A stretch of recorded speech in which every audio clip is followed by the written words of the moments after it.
I like to consider myself somewhat of a video game enthusiast. If I'm not playing video games, then more than likely I'm on YouTube watching someone else play. Now, I know what some of you are probably thinking. Aren't you a little old to be playing video games all the time? Well, do you enjoy scrolling through social media? Or do you have a favorite TV show that you like to watch? How's that any different than playing video games? I've been playing video games for as long as I can remember. My parents bought my brother, who is 5 years older than me, a Nintendo 64 when he was around 5 or 6 years old. I started playing with him as soon as I could pick up the controller. So I'm first going to explain how playing video games is no different than looking at a phone or TV screen.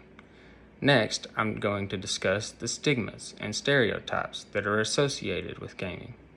Lastly, I'm going to show you how gaming can provide many benefits for children and adults.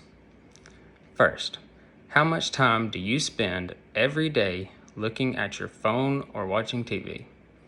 Most adults I know spend most of their time outside of work either scrolling through Facebook, Instagram, or Twitter, or watching YouTube, or watching a favorite TV show. I don't see any difference between that and playing video games. In fact, there is evidence that playing video games is more beneficial than looking at a phone or TV screen.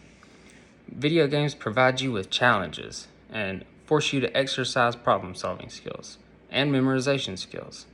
They also help you increase motor skills and hand-eye coordination.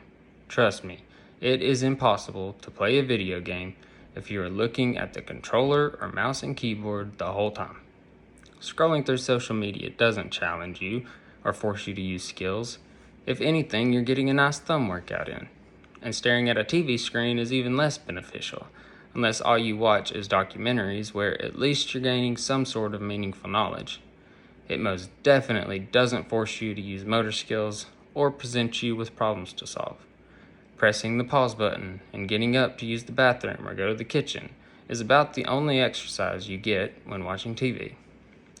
Therefore, I feel it is safe to say that video games are objectively more beneficial than watching TV or scrolling through social media. However, I will give you some arguments against video games. The main argument I hear is that playing video games will rot your brain out. I've already explained some of the ways that video games might be healthy for the brain. And in his article named Study, Playing Lots of Video Games May Benefit Kids' Brains, Stephen Totilo says, a new scientific study suggests that children who frequently play video games outperformed non-gamers at tasks involving impulse control and memory. A majority of kids that play video games are quicker at problem solving and are able to stay focused under pressure when compared to kids that don't play video games. I've also heard that playing video games will result in violent behavior in real life. I can see how people would think that. I mean, if kids are playing violent games all the time, then they could inherit violent tendencies. However, most parents aren't going to let their kids play violent video games until they know that they are old enough to understand the separation between the virtual world and reality. I played games like Madden or NBA 2K growing up, until I eventually started playing shooters like Call of Duty or Battlefield. And then I started playing some pretty violent games like Fallout or DayZ or Dark Souls. And you can ask anyone who knows me and they will say that I am probably the most unviolent person you will ever meet. Gaming is often looked at as immature or childish. However, as Ellie Smith said, platforms like YouTube and Twitch in particular are popularizing gaming culture.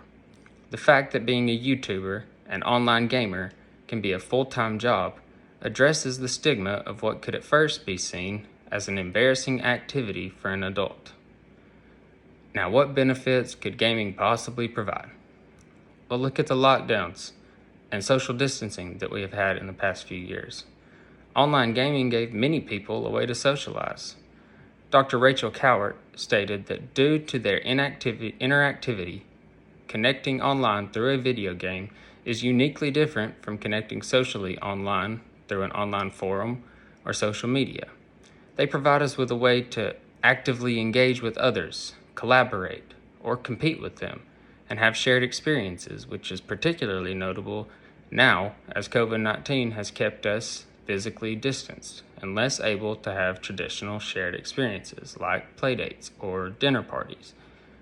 Another benefit is meeting new people and building friendships.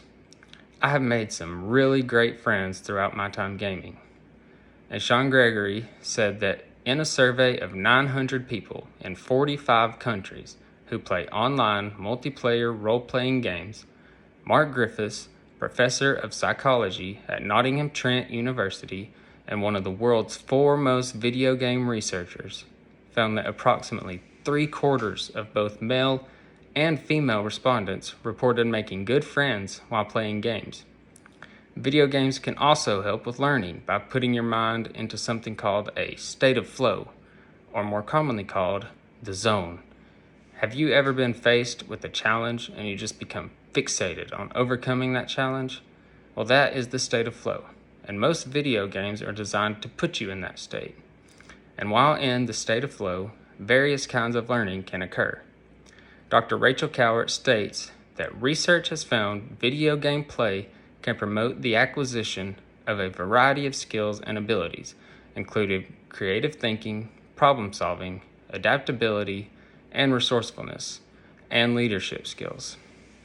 My whole life I've been told video games are bad for you, and you should find something more mature or beneficial to do. So I started doing some research and wanted to see for myself why video games are such a bad thing.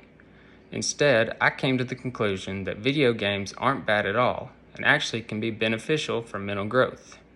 I will close by saying this. Don't go buy a $500 gaming console without trying it first. Gaming may not be for you. If not, that's fine. But if your kids want to start gaming, why not let them?